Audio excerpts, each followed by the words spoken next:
datos demoledores, terribles, descorazonadores. Casi 80.000 parados más y casi 90.000 afiliados a la Seguridad Social menos. Gaspar Llamazares, diputado de Izquierda Unida. Una sangría que mes tras mes sigue machacando a España y no hay solución. Es que no puede ser de otra manera. Con la política que se está realizando, la previsión del gobierno para el próximo año, que es mantener el nivel de paro, dice que no va a incrementarse el nivel de paro porque se mantendrá la altísima tasa de desempleo.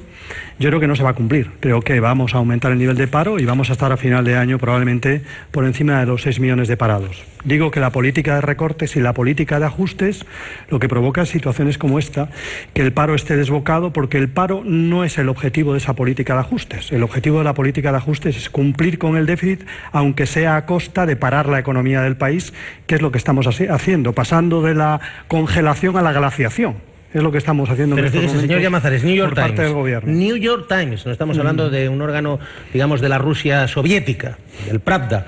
Dice, los recortes van a traer más miseria a España. Editorial hoy, sobre la política de austeridad. No va a haber recuperación y además va a haber más protestas sociales. Entonces, ¿por qué seguimos en esta línea, en esta senda? ¿Porque lo dice Merkel? Porque lo dice Merkel y porque hay un conjunto de intereses y de dogmas en el marco de la Unión Europea, incluso a la derecha de la administración norteamericana, que propugnan que para salir de una crisis lo primero que hay que hacer es recortarlo todo y a continuación crecer, ¿no? El problema es que recortándolo todo puedes estar prácticamente en situación de coma y ser muy difícil tu recuperación. Eso es lo que está pasando en estos momentos.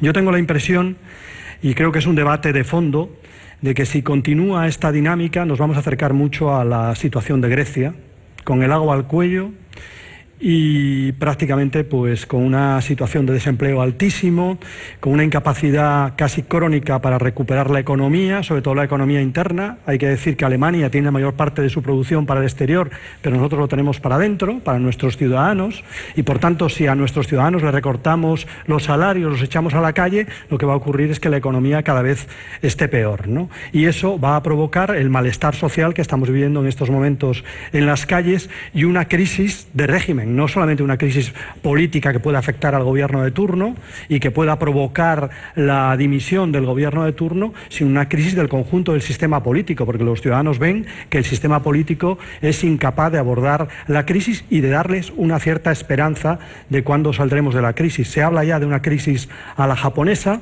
a una crisis de una década, y eso significa sacrificar 2 generaciones de españoles, los españoles mejor formados, los españoles más jóvenes, también los mayores que quedan en desempleo, prácticamente sacrificarles y despilfarrar todo ese capital humano, porque se habla mucho de despilfarro, pero el despilfarro más grave es el del capital humano, que en estos momentos se verá obligado a marcharse o a quedarse en desempleo. Se habla de una crisis a la japonesa, una década, pero contando ya desde Lehman Brothers, nos quedarían otros 4 años, 5 años más. Otros 5 años. A no ser que haya otra política en el marco de la Unión Europea y en España. Porque la cuestión, lo decía otro día Stiglitz, la cuestión es que nosotros sabíamos cómo salir de una crisis económica nacional. Devaluábamos y lo que hacíamos era rebajar precios y salarios. Digamos, la evaluación no era justa, pero era, bueno, pues una pérdida de crecimiento y un cierto empobrecimiento. En estos momentos devaluamos únicamente salarios. Estamos devaluando el empleo, devaluando los salarios de los trabajadores, devaluando los salarios de los funcionarios, y como no devaluamos precios, pues cada vez es más inaccesible el consumo, cada vez se retrae más el consumo, cada vez se deprime más la economía, cada vez somos más incapaces de pagar la deuda, cada vez estamos peor. Y yo creo que, por lo tanto, tiene que haber un cambio de la política económica y un cambio urgente de la política económica si no queremos llevar a España a una crisis gravísima, a una crisis social muy grave, y si no queremos acabar con la esperanza europea. Yo creo que en estos momentos esta política es una política antieuropea. Ahora le voy a preguntar por la alternativa de Izquierda Unida, si es una alternativa de verdad sólida, realista. Siempre les acusan ustedes de utópicos y de perseguir quimeras. Aunque en este caso lo de las quimeras va... Hoy mismo se habla de un nuevo ajuste en Grecia y sin embargo reconocen que buena parte de los capitales griegos están refugiados en paraísos fiscales y en el fraude fiscal. Bueno, creo que ahí hay una alternativa. Eso me suena, lo del fraude fiscal aquí me suena. Hay una alternativa, ¿no? Es decir, en vez de recortarle a los pobres griegos que ya no tienen agujeros en el cinturón para recortarles, empezar a recortar a aquellos. Parece ser que hay listas de empresarios, financieros, había un DVD, políticos, un DVD con 3.000 pues, defraudadores que curiosamente... recortarles a ellos, ¿no? ¿Sabe lo que ha ocurrido con ese disco, ese CD? Sí, que se ha perdido. Había un CD en la agencia donde venían tributaria. 3.000 defraudadores importantes de Grecia, griegos, y se ha perdido en el ministerio, en la agencia, ha desaparecido, se ha esfumado. Fernando González Urbaneja.